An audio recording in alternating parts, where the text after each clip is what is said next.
before I met you, I was somebody. And then finally, there's got to be an element where you understand individuality. What were and what continue to be some of the challenges of raising a woman? It's not about our Christian faith, it's about social norms. Like, wow, I'm sure a lot of women will be listening to this and just thinking, wow, I wish I had that. Hello and welcome to the To My Sisters podcast. I'm Courtney. I'm Renee. I'm Icy. And I'm EJ. And we are your hosts of today's episode of the To My Sisters podcast. We are joined by two very special guests. Oh, what a good time. Another set of men. Another set of men. This is quickly morphing into the To My Brothers podcast. Literally, they've actually hijacked our podcast. I don't know how I feel about that. I know it's good for the sisters, but at the same time, no, honestly, we are so excited to have you both on the episode. Literally, you guys were at the top of our list of men to bring on this podcast. So we do not take it lightly that you actually accepted and you are doing us the honor of being on the podcast today. Yes. So please introduce yourself to us, starting with EJ. My name is EJ Nwokorie. I am married to Nissan, and we have two wonderful kids, Naya, who is 20. Ooh. And she's a physics student. Ooh, and smart. her little brother, who is 6'4" tall, Nesso, who is 17. We live in Tennington. I was born in America, but I grew up in Nigeria, and then came here as an adult. And I've been in London for 26 years. So London is also home. So that's me. Yeah. Oh, beautiful. Amazing. I love that you led with I'm a husband too. Here's my wife. I love that. I love it. How about you, IC? Hit us with the rap To sheet. follow EJ so I don't get in trouble. My name is Icy. Real name is Tope Chiadoze. I'm married to Diana Chiadoze. I have a 5-year-old daughter, but I'm also the host and the founder of Sit Down UK. Yeah. It's a live Q&A platform where we get guests on. We kind of unpack their stories to just give the audience the information, the lessons that have been learned, but also enable people to speak from their own perspectives into what they do, how they do it, and how they stay at such a lofty height. We had you guests on as guests last year, so that was amazing. So it's great to be here. Oh, thank you for coming. And you're an amazing entrepreneur, amazing host. I recently learnt a lot from you about hosting. But you also recently got a new job, which I think is so impactful. Can you tell us about what it is? Yes, so chance to plug them. It's a charity called Black Minds Matter UK. And the whole aim is to provide services and resources to the Black community through therapy and counselling, just to increase the positive mental health. So the whole idea is to address that stigma, bring that stigma down, and just let people know that there's help outside themselves, especially within the Black community. So my role is as an events coordinator, just kind of curating events for the community and just for the wider public to just, again, bring down that stigma, bring us together, having these conversations that we really, really, really need to have. So like Black parenting, what's that like? The power of sorry, just saying that word, what that does. So I've got a load of things that I want to kind of bring out into the public, but I'm just glad I was able to get that job a couple of weeks ago, actually. Yeah. So, Congratulations. thank you. Congratulations, it's phenomenal.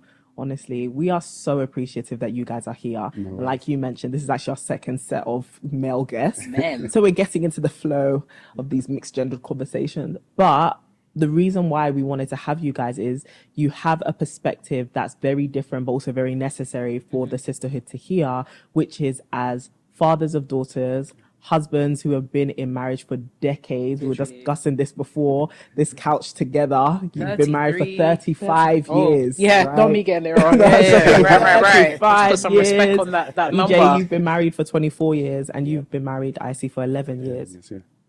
Yeah, it's a lot of wisdom here for the sisters to hear, because in our last conversation with Kenny and Claude, we were talking about learning about marriage, but also life and men's perspective from people who have been seasoned by life, and gone through a lot of different stages of manhood, I guess. And I think it'll be good to kind of dive straight in, because you said something really interesting, that you actually never wanted to get married or have kids. And now you've been married for 11 years with a 5-year-old Five-year-old daughter. Here we are.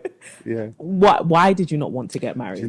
I think the initial fears I had were around not meeting not meeting the level that I needed to be at before getting married. Right. And so as a guy, the idea of having to have it all together before you even enter into something like a marriage. So I wanted my ticket list. The ticket list was I needed a place of my own, I needed a stable job, and I needed a car. I didn't have those going into it. You know what I'm saying? And so the fear was, if I don't have these things, then I am not a man. I don't have the prerequisites to enter something like that. So let me just stay away from it.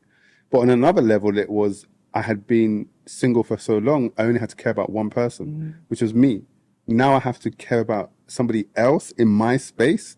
And this whole, I hear it a lot around people talking about independence and wanting to maintain independence. And it was the fear that my independence is going to be threatened. What if I don't want you here, but you're going to be here like forever? And so all these things are playing in my mind. I don't want that. However, I remember I was in church one time, and again, another aspect was thinking that marriage was going to fail. And so my pastor was saying that everybody sometimes sees the destruction of marriages or the failures of marriage, and they take it that that's what's going to happen to themselves. But what if you saw marriage on its own and said, well, no, that's not what's going to happen to me. This is what's going to happen to me in my type of marriage in particular to me. So I thought, oh my gosh, that's what I've been doing. I've consciously been looking at the failures in all marriages, whether it's celebrities and you put them on that pedestal, whether it's families, whether it's friends, parents you hear of. And I thought that's what's going to happen to me. And so I switched and said, well, no, I want this type of marriage. As soon as I made that switch, I'm telling you, within the next couple of months, I met my wife. I can't even lie. I met her and things started to roll from there. So I ended up getting into marriage, not having my bucket list, but I did have mentally a new standpoint to go from. And that's where I went. I knew that marriage is going to be difficult in areas, but I'm going to go into it and I want to make it work. And that's what kind of changed it. And I think that was around the same thing with children, but we'll get into that if you want to. Yes. Beautiful. How about you, Ajay? Did you want to get married before you got married? The short answer is yes. But, one of the things I've reflected a lot about, and actually Renee and I have spoken about this before, is I really appreciate the intentionality of young people in this generation. I wasn't that intentional. I saw a good-looking girl on the streets of New York with her Tupac Shakur T-shirt, and I was like, I like that girl. And Simple love story. I love it. And after much trial, and she's like, okay, I like you too. And we became an item. But we were together 6 years, and for a while that was cross-Atlantic. I lived in New York, she lived in London. So, after a while, I'm like, I think I really like this girl. And I moved to London, got my own place, got my life together. And after a while, I just knew that's the person I wanted to spend the rest of my life with. So it wasn't I didn't meet her with an intention, I'm looking for a wife. It was a girlfriend who you then fell deeply in love with and knew you wanted to spend the rest of your life with her. And so it was just walking. It really was about Miss Anne, not about marriage. If I'm being honest about it. Yeah. I know Miss Anne is listening into this podcast. that? Like, my man. Telling it like it is. Absolutely love that. I love how both of you kind of started talking about, your perspectives towards marriage before marriage. Yeah. But how has your perspective on marriage changed since you've been married? Like, how has it impacted the way that you view relationships? How has it impacted you as a man? Yeah. So again, having said that I wasn't intentional, and then you get into it and you better get intentional, right?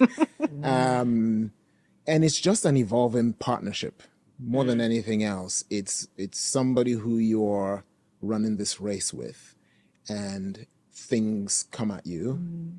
And as you develop together, you realize that you're better facing those things together. And so both the highs and the lows, right? This is somebody you can run alongside with. That for me is what marriage is. The underpinning of love and affinity and friendship should be a given.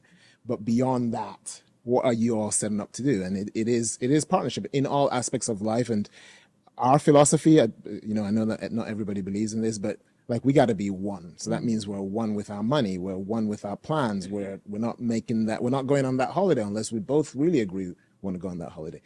And sometimes you got to compromise, but we're doing it as one. We don't kind of, well, you want to do that and I want to do that. So you do your thing and I do my thing. That's not part of our That's not part of our model. So our model is full partnership, full equal partnership, and one of us might be making, and this has happened either both ways. One of us might be making more money at one particular time, but it's a shared pot, and we run this thing together. And so for us, it's meant 24 years of marriage without money ever being an issue that we fight about, without ever really raising our voices against towards each other. We'll have disagreements, and you kind of have the principle of don't let the sun go down on your anger, because you can't really operate in full partnership if you're angry with each other. So don't let the sun go down in your anger. One of you's got to figure out who's going to say sorry first, even if you don't really want to, but you got to get there. And just everything is about curating and supporting that full partnership, because things don't work without that partnership. That's so good. How about you, Issy? Yeah, I think coming from that independence and me, it was the perspective change in terms of selflessness, how that was the only way it was going to work, that our love had to be selfless. Like, we really had to be intentional about you first. And that, goodness me, that transition is difficult. For you to say not me when you've always been me. Where do I want to go? What do I want to eat? What do I want to do? And then you bring a child into that. It's this constant level of selflessness. So we actually had to say that that's what our marriage is going to be. It's going to be a selfless marriage. And what does that look like practically? Every morning, my wife, she works from home. It's remote work. But it can be intense for her. She doesn't have always the luxury of being able to come downstairs, cook breakfast, and then go into work. She's got to straight go into a meeting. So my act of selflessness is, if you can't do it, if I'm making food for my daughter, let me make food for you. And so each morning I try my best as much as I can that when she comes down in that microwave, that's your breakfast. It's there. Is it hard? Oh my gosh. Yeah, it's difficult to do that every morning. But I do it so that you don't have to think about that. And that doesn't have to be a concern. Come downstairs, get your food, go back into the meeting. Yeah. So that kind of weaves its way throughout the marriage. If I'm, if I drive the car and it come home and it's low, I'm thinking, I don't know if she's going to go out tomorrow, but she might. And if she might need the car. And if the car is low, I've just got into the drive and I've seen the light come out. You better just go to the petrol station. Just put in petrol, just in case. So it's a constant. That was the change in my mind going into marriage. I had to, let go of me and now think about someone else. It's hard. I can't lie. It's hard, and I think a lot of our generation. You guys need to know this is hard. A lot of the TikTok, Instagram, social media generation kind of put that away and say, no, it shouldn't be. No, it should be, what is it that I want? But I'm telling you, it's not going to work. It's not sustainable for that long amount of time. If it's just you, you've got to be, and we talked about compromise. Compromise is a real thing. You've got to be able to say that, no, I don't want to do it, but I'm going to do it for that person. Now, if you're not ready for that, then just know that you're going to butt heads along the line. But I personally feel, you've got to take into consideration that this thing is going to rely on selflessness. It's going to rely on some compromise. And then finally, there's got to be an element where you understand individuality. Before I met you, I was somebody. Yeah. And in this union, I'm still somebody. I still like certain things. Yeah. And so for me, thankfully, my wife, we got to her. She is somebody that I can say, I need to go cinema today by myself. I have this thing where I ask myself each week, what makes me happy? Because if I can remember what makes me happy, I do a check-in. Have you done that thing? I'm like, oh no, I haven't been cinema for a while. Hun, Friday, I'm just gonna go cinema. And she'll be like, yeah, go. So you've got to find a partner who can understand both of those dynamics. We're here for selflessness, but I understand that you're an individual. That's beautiful. That is beautiful. And we've talked about you guys, your perspective towards marriage, and now you found yourself going from being men to now being husbands, and then you found yourselves as fathers, Kids. children. How did that transition change things for you? in terms of your mindset, your outlook? I've got to say that's the bit I found actually harder in a way. So we were together as a couple for 10 years, married for 4 before we had our first kid. And like I said, we rode together. We traveled, we saw the world, and all of us. And I remember the first night we brought Naya home and we put her in the little Moses basket next to our bed, and we both sat there and we were both terrified. We're like, we're responsible for this person, because our relationship, and still is to this day, about enjoying each other's company, about being really good mates who make each other laugh. And now we had somebody else that we had to calculate in the equation, and who was 100% dependent on us, who hadn't chosen us. We'd chosen to bring her into the world. Because in our relationship, I think one of the things, of course, that makes things a bit easier in marriage is, the person has some agency of their own, right? Like, I don't have to do everything, but now we have to do everything for this person. That was a mindset that we had to get our heads around. And I think it's a mindset you have to constantly readjust to as the kid goes through different stages of life. Now with a 20-year-old, we were talking a bit before, like what it means to be parents, both of us parents, what it means for me to be a dad to a 20-year-old is so fundamentally different from what it was like when she was 18, even just 2 years ago. And you've got to constantly readjust and recalibrate. And so I'd say that bit I've had to really, in my mind, constantly get my head around what it means to be a parent, what it means to be a co-parent, what it means to be a dad specifically, what it means to be a dad of a daughter, what it means to be a dad of a daughter who is into science and wants to live. Like, you've got to constantly work through those levels of detail.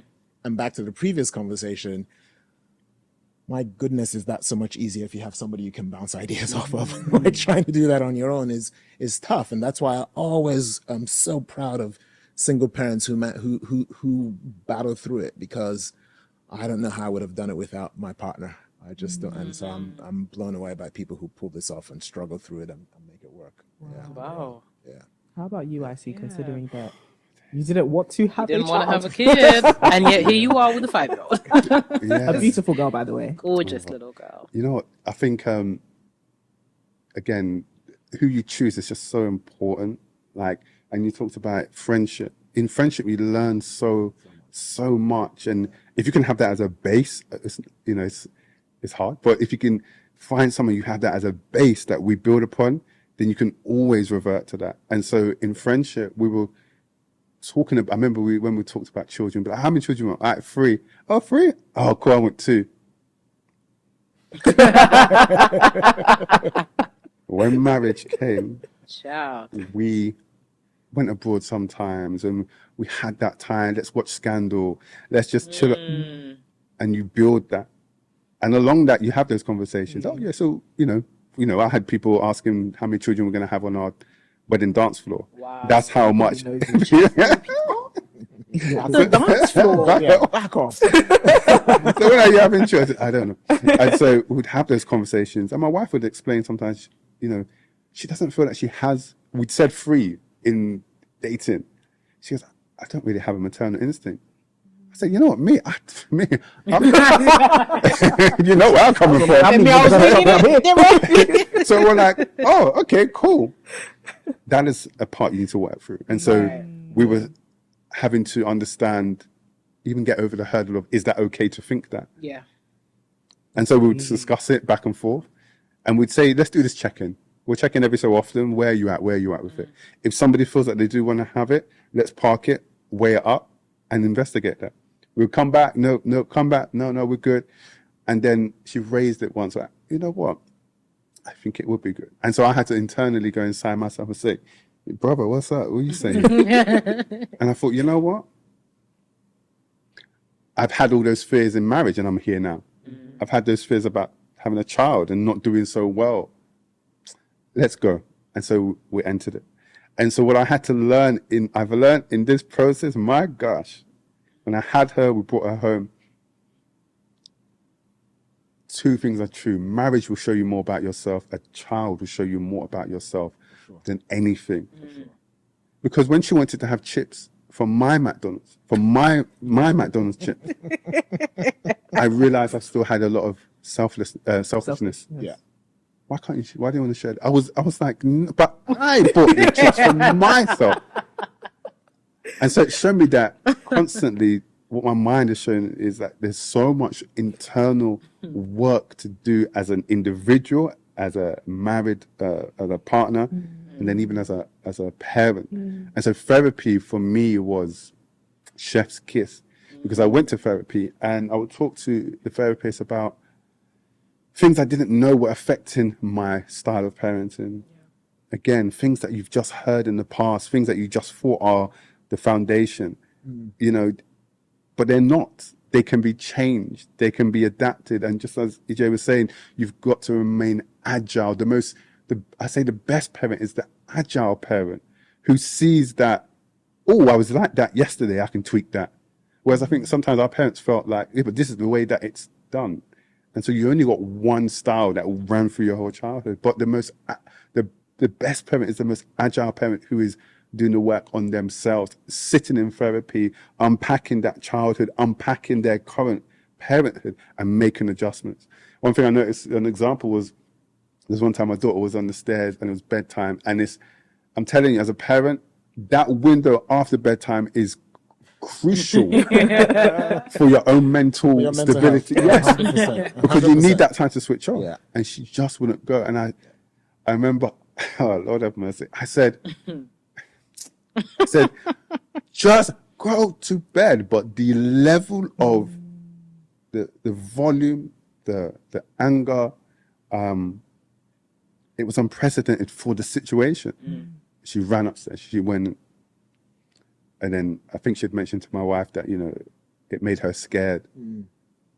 I went back downstairs. I was like, whoa, what is up? And so I started to do I was like, what's going on? And I was like, I don't know. And I think what it was, there was a lot of anger from childhood that was being poured on her, and it was coming out in her. So when I took it to my therapist, and she said, well, this is why you're here. You need to unpack that. What does that mean?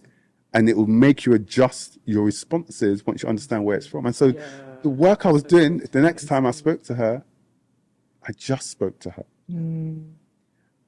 So I think therapy is just so important because it enables you to do your self-checks, and your self-checks help you regulate your reactions and your responses. You will never get it right 100% of the time, but the more you do, the better you get at it. You know what I'm saying? So you have to remain agile. So I'm at 5. EJ's at 18, at 20.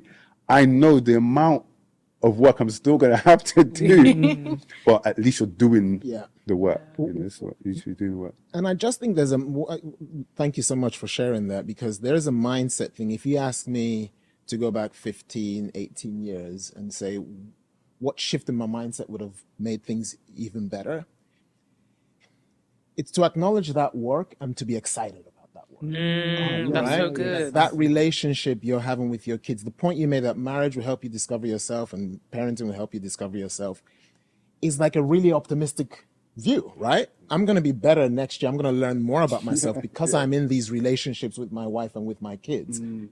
That's me going to be getting better and better. And when I just think about the things that I've learned from being a parent, that I've learned from being in a marriage, but I have learned from my partner and I've learned from my kids. Like, that's the exciting thing. And so we can look at that as work and get a bit, I gotta do that work. Or we can look at it as work and be like, oh my God, I'm gonna get better and better and better in my life as a parent and as a husband, but just as a person. Just as a person. Yeah. They make me better. And I think that's the exciting thing for me in marriage and parenthood. That is beautiful. Absolutely adore that. And I love that you folks are excited about that work, right? Being able to, you know, the privilege of being a husband, of being a parent is such an exciting thing. And I think one of the reasons that we really wanted to have you both on this podcast is because of that, right? You actually see it as an honor to occupy these spaces in the lives of the people that are nearest and dearest to you. And I kind of want to talk a little bit about your relationship with your daughters. Given that the majority of the sisters that are tuning into this podcast may have had issues with their fathers, daddy issues is often the scapegoat or the thing that's weaponized towards women a lot. So I would love to hear from both of your perspectives. What were and what continue to be some of the challenges of raising a woman, as well as some of the rewards of being a girl dad? Yeah. So I think the challenges are as follows, and I'm thinking as I speak, but I know I'll tell you the first one that immediately pops into my mind is our own received notions of what a girl or a woman needs to be that we impose on the kids. Goodness me. Let's go. Like, Let's go. AJ, let's go. No. He said, let me sit down. I'm actually here to listen. No, it's just It's so true. The way they need to dress, the way they need to show up, what kind of careers they need to have, when they need to date. And a ton of that, and I'm speaking now as a Christian, is not about our Christian faith. It's about social norms Right. that we've just carried, sometimes from generations long gone that are irrelevant in the times we're living in, and we're hoisting them on these young on these young people. And when I think of my 20-year-old, who is her superpower is that she's countercultural, right? And she doesn't want to have long hair, so she chopped her hair off. And She doesn't like rocks it. pink, so she's from age 4, from year 4 in primary. She's like, I don't want to wear pink, right? When all the other girls want to go to parties, she wants to sit at home and read science magazines, right? And you kind of can find yourself going, no, other people are going out here. What are you doing, EJ? She's reading science magazines, not partying. Why are you sending her to go party? What's wrong with you? Right? And so, Love it. and I think as Renee knows, she got into all the top universities in the UK, like a Nigerian kid who got into Cambridge and is turning it down to go to America. You're like, Insane. like Insane. cousins called me from around the world going, what do you mean she's not going to Cambridge? Are you crazy? Yeah. Like, and you're kind of like, but she's like, no, I want to do something else with my life. And just letting go and then seeing how when you trust them, and I think as we've both been saying, when you've raised them with love and the right values, then you've got to learn how to just trust them. And she actually made the right call. When I look at her life now, I was in New York a month ago and hung out with her for the whole weekend. And I might get emotional saying this. I was like, oh my God, she's who she wants to be in such a powerful way. And she showed me around and you could see a really healthy, happy young woman. Like, what else do you want? What else are we looking for? What else are we looking for? So it's really that ability to, one, let go, know that each kid is unique, have some humility on what you imagine their lives would be. Because let's face it, God's probably got a different idea. He's got a much better idea than yours. And so have some, absolutely parent them and be clear about right and wrong, but to just have some freedom and some openness about what they want to do with their lives and just be there to support them. That's been the journey that we've had to go on. Wow. Incredible. Jeez, man. It's so, I agree with EJ, like the idea, and you think because you're grown and you've been living long that you've let go of certain things, or concepts or ideas, that you're more mature than that, you've overcome that. No, because there are many hats that you're wearing, whether it's a mother or as a father.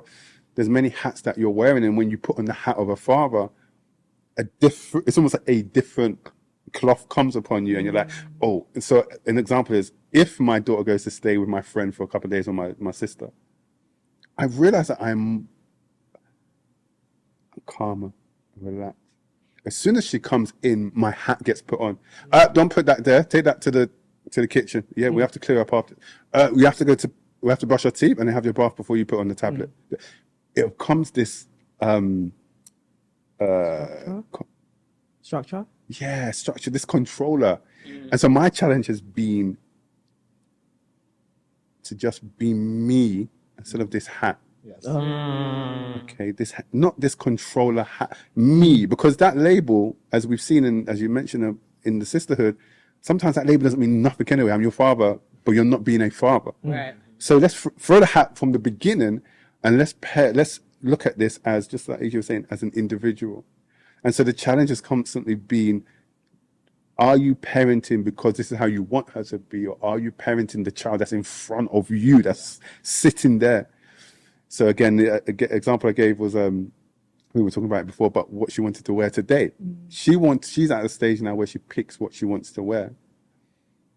And she was picking all these nice clothes to stay at home. I said, you don't, you don't need to pick those clothes. Where are You your don't need to church pick those clothes type in of the living clothes room? to be at home. Just pick some leggings and a t-shirt. No, she goes, no, but I want to wear this. It's like a tutu dress. And I was getting so frustrated because like, just do what it is that I want you to do in my head, which is to wear what we've been taught you should wear at home to be comfortable. And then I was looking at the dress and she was saying, yeah, that one. And I thought, put down the hat. Just let the girl wear. And she wore it and she looked nice. By the time I said goodbye, she looked great. Rocking it. There is a challenge sometimes to mold these children and daughters especially into the concept that you have in your head that will make them palatable to the world and that will make them acceptable in every single arena. She loves wearing bandanas to school. Not the two-pack way. I was about to say little two-pack. Two-packy But she ties it and the bow is at the front. Come you know, as you might do a scarf. It's awesome style. Yeah. And I remember this is school though, where we have rules, regulation. And, she's literally the only black girl in the school. So I, again, to self-regulate, to regulate her and to make her palatable to the environment, I would say to her, you don't need to It's not you that wear bandana as the only black girl. You don't need to wear it. No, but I want to. I know, but you don't need to. Yeah, but I want to. Yeah, but not everybody else is going to be wearing it. Because, I had to, this agile parent, I had to say, step back. I said, what's the problem? I said, well, I don't want her to be the only one who stood out. Yeah, but she likes it. Why can't she be the one that stands out? Why can't we walk in there? Why can't she walk in there with boldness because that's what she wants to wear? Why would you take that from her? I said, that's true. I said, let her wear it. And so she went off. So it's that challenge of trying to control their life to make them palatable to a world that in some instances won't even accept them anyway. So go and be the you that you feel confident in being, because I want you to feel confident in these rooms. But then there's also the internal, oh my gosh, I'm telling you, the internal wars with yourself. So for example, growing up, we were really big on sorry. Because culturally, an adult is just right. As a parent, we are just, what is sorry? There's no sorry. And so we try to, indoctrinate her with that idea of, look, we make mistakes too. And at first it was difficult because I have to put my pride and my ego down. And I was warring internally with that. Why should me? Why am I saying sorry for? Go and take the plate. But what we've seen now at 5 years old is when I am stressed out and I might shout or raise my voice, I go into the car or wave and be like, I'm sorry, I raised my voice. I shouldn't have raised my voice. I was just tired or I was just stressed. She now does it herself. Sorry, Daddy, I wasn't listening in the morning. I was just really tired. I was like, wow, okay. So this thing, some of the joys of that father-daughter relationship is being able to model what I want you to look for. Someone who can apologize. Somebody can realize that they're not all of it. The joys of it is seeing, being on the couch and she'll put her arm in my arm and I can sense a sense of safety there. One of the bits of those joys is her just saying to my wife, my mother, my wife, her mother and me, she will say randomly walking around the house, getting water, Mommy, I love you. Daddy, I love you. At first I was like, this is getting too much. But now I'm realizing she's actually imbibed, because we would say it to her. She's imbibed it to the point where she feels comfortable enough to say it. So I always think, I'm talking too much now, but I always think, how do I want her to be in a documentary at 25, 26 years old? And then ask her the question, So what was your childhood like? There's only two responses she's going to give. Or she's going to be like, oh, you know what? It was this. Yeah. And because I've interviewed people, hundreds and hundreds of people, when we talk about childhood, there's two or three that really stand out to me where people said, oh, I loved it because they felt loved, they felt cared for. And now as an adult, they do not make a decision without their input. I'm like, why? And they always say, I just felt loved. And so there are challenges with it as a father, as a man, doing it because you know how men are like. And you're trying to model the behavior. But then there's the joys of it when you see that it's working and you're seeing the fruits of it. So Yeah. that's the long winded.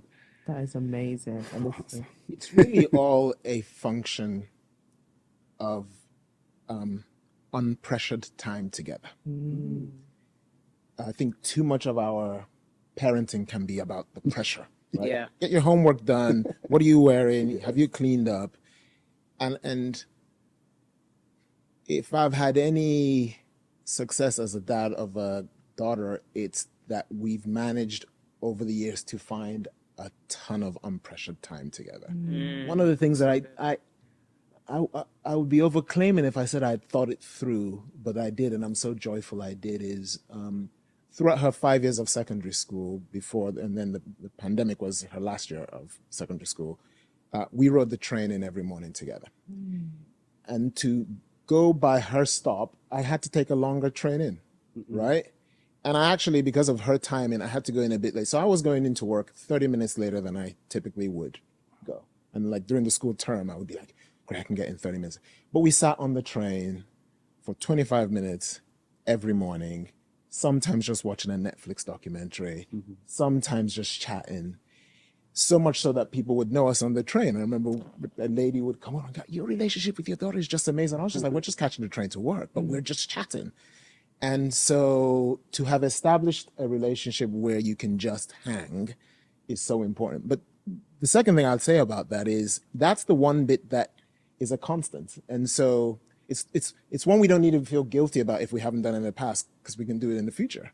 And two of my best days in the last couple of, or best weekends in the last couple of years have been weekends where I've gone to New York and she's just canceled everything she's had.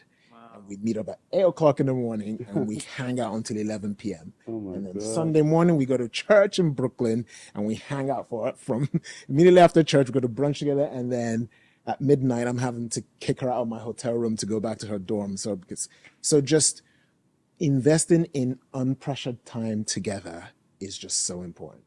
Yeah. Even want to add to that, like she's 5 now, and we do that in the car to school.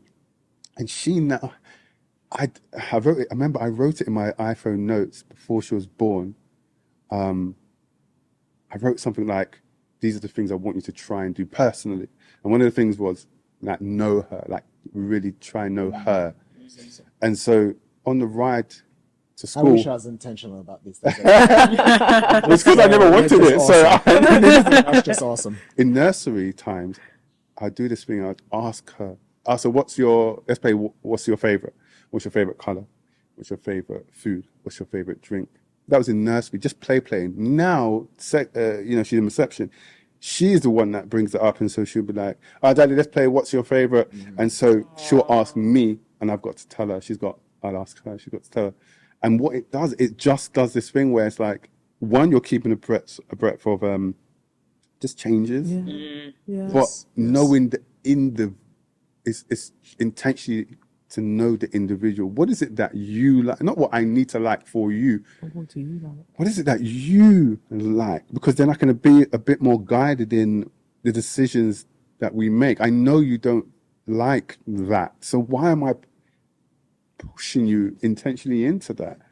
I know that now it's not purple, it's yellow. Okay, so I'll get you a yellow hat if I go abroad, something like that. So as we get on, and I remember my dad used to do this a lot, he would sit in the living room with us watching Kenan and Kel, Sister, The Box, MTV, and he'd be like, who's that? I'd be like, oh, that's Jadakiss. Oh, who's that one? That's Jay-Z. Oh, I like that song. Yeah.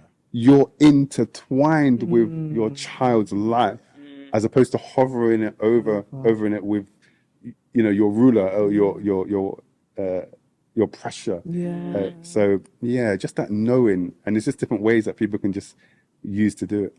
And it's so like deep. As you guys were talking, I felt myself getting a bit emotional. And I think maybe some sisters can relate to this, but when you don't have a good relationship or you didn't have a good experience with your father in childhood, like I'm so grateful that my dad is alive and we've been able to like repair our relationship. And we talk about this a lot about like doing that healing work with your parents. But I think hearing such positive examples of fatherhood, but also how intentional you guys were about it, definitely was like sitting in my heart that like, wow, I'm sure a lot of women will be listening to this and just thinking, wow, I wish I had that. But I feel like I was just going to say, sorry to No, go on. you're so perceptive. That was me just anchoring a point, but thank you for. I was just going to say that I felt that too as we were talking about it, and it was the reason behind my comment that we can still do it. We can still have those relationships, even if we didn't have them in the past. Yeah. We can move forward in that way, and what does happen is that young woman now in her 20s and 30s might have to be the person who curates that relationship with her dad in the way that the dad maybe didn't. Yeah. And there's such healing in those journeys. And I know a few people who've gone through that kind of journey, which is the woman now, this young woman now restores the relationship with her dad. He gets this amazing blessing in his 50s, 60s, 70s. And so when you were saying that, that's really what I felt, because as we were talking, I did feel a sense of, well, somebody's going to listen to this. Well, I didn't have that relationship with my dad. Right. I think it's never too late. That relationship is always there to be had. Yeah, you're absolutely right. You're absolutely right. And I wanted to then chime in on what you were describing with your daughter about that, like she's emulating what she's seen from her father. And I think what's so beautiful about the sisterhood is it's filled with women who are living intentionally to be able to provide that kind of safety and relationship for their future daughters. And the sisters are mad mindful. Some of them already have kids, but also they're thinking about that in the future. And it's funny, yesterday I got to interview Dr. Diane Riney, and she was talking about the legacy her mother left in her, about instilling this confidence and this boldness that allowed her to go into every room knowing that she was meant to be there. And even if she felt like she wasn't, she had people backing her. And what would your advice be as fathers of daughters who are not only representing what a father should be, but also what a husband could be? What would your advice be to the women who are listening to this about instilling in their daughters that love, and kind of what to look for in a guy, in a man? Because you guys are fathers, and you're gonna have to have this conversation at some point about your daughters. Yeah, you haven't partner. already. About what your partner is gonna be like and what they should be looking for. Talk to us about the standards. I'd say for your daughter, I take on the kind of advice or the story of Grace Ladoja, and when she spoke at one of our sit down events, and she had lost her mother early, but she's gone on to do so many amazing things. And she said that it was her mother's love that empowered her to believe she could do anything. And I thought it was so profound because it was just so simple. Because in that love, it said that you are enough as you are, in your intricacies, in your in your desires, in your passions, in your ambitions. Back here, over here, we got you, all right? And so you are propelled now to go and achieve anything you want. But even if you want to scramble back in fear, you can come back here. And I feel that if you can instill that in a child, I've seen my daughter do it, where we bring her into new environments where I would think, yeah, but you're good, man. Yeah, sometimes, how many parties you've been to? What? But she will cling for a second, go play. Boom, boom, boom, boom, boom. If you're like, daddy, mommy, come back, give my mum, give her daughter, give my wife a hug. This is so That lady. Give my wife a hug. Then she'll go on the highest swing. She'll go on the highest slide. Come back, I love you. And it was just that installation of over here, perfect or not perfect, you are loved. Go out into the world and go and achieve. But just know if you ever get scared, we're over here. And I think as a man, I feel for the sisterhood. It must be just so difficult to pick someone without seeing the heart. But I feel the only thing that can reveal the heart is character, and take time to observe character. The only reason I was able to pick my wife, we were friends for a while, and at a time there was even a toss up of because I was dating, so it's like this girl or Diana. Ooh. And I remember, oh my gosh, who do I choose? And both are beautiful. So I don't even know, because I don't even want to get married. Why? Because one of the fears is that I married the wrong person and I'm with them forever. Yeah. So I had to go from, just beauty. I went to character. And one thing that Diana, my wife, used to always do was, she lived in White Hart Lane. I lived in West London. No way. I used to live in White Hart Lane. No way. Yeah. Oh, wow. There you go. So cool. We have women of character on that. And so I remember there was a time we was at an event nearby, near Wood Green. And it was me and my brothers and sisters. And we were going to go and get the last train. And we said, okay, let's go get the last train.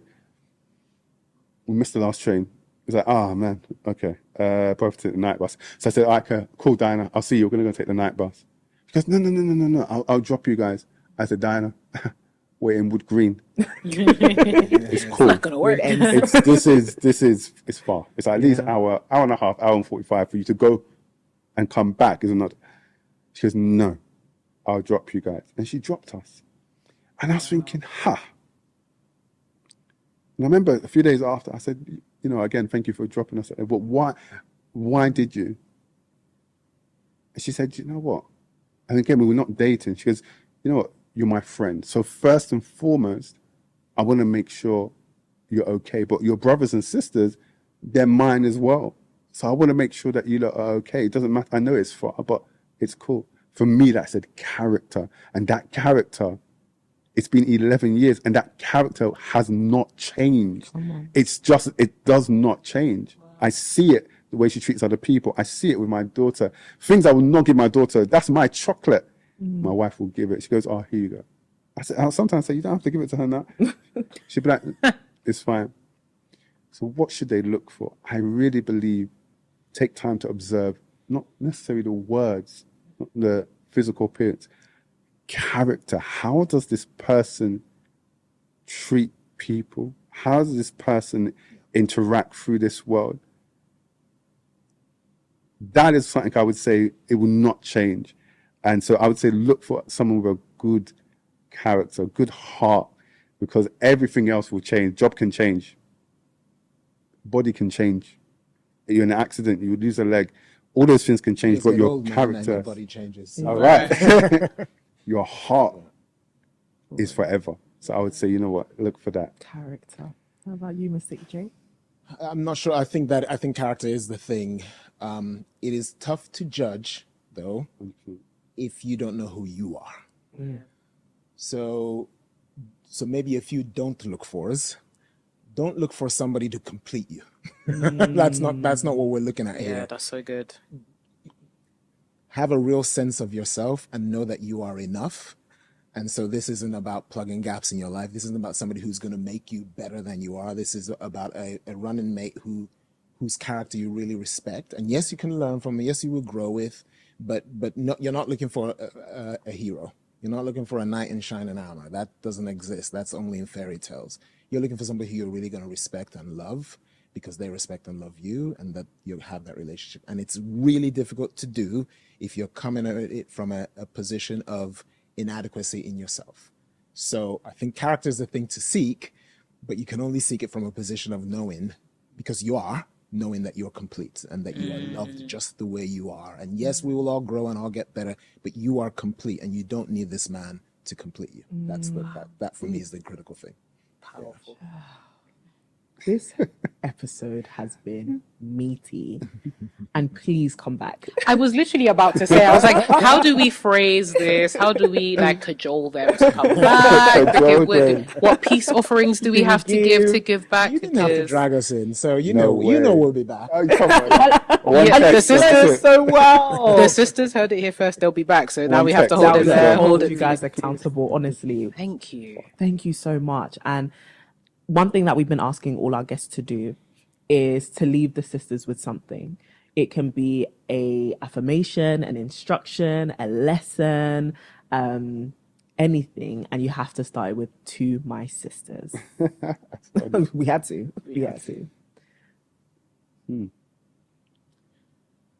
To my sisters, I want to recommend a book called Essentialism, which is about the disciplined pursuit of less. Because I see too many of my sisters, my young sisters, chasing too many things in order to try and, I don't know, in some FOMO-related pursuit of things that they think they need. And essentialism is an argument that says actually that's what's going to prevent you from really achieving all you are and all you can be. And it's about the disciplined pursuit of less. So to my sisters, I recommend the book Essentialism. Amazing. Thank you. I see. I think to my sisters, I recommend, whether you're going to get married or not, whether you're going to have a child or not, irrespective of those two factors, invest in doing the work internally.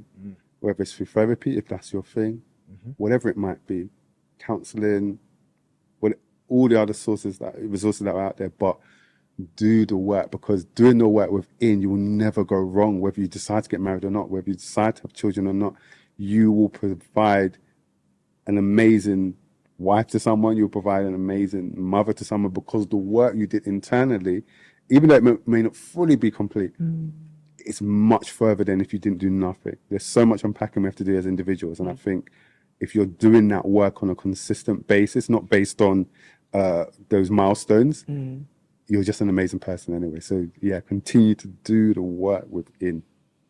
Amazing. Thank you so much. Honestly, there's nothing we can give you in exchange for Honestly, what you as have in, It's fine. Fantastic to be here. apart from our commitment to greatness. oh, that literally at this point. At But this honestly, point. just thank you so much for coming. Thank you for sharing that, being so transparent and honest as well. This is a perspective that we rarely get to hear. Exactly this. From such introspective and committed people. And so thank you for being such good examples, but also being so generous with your wisdom and your time.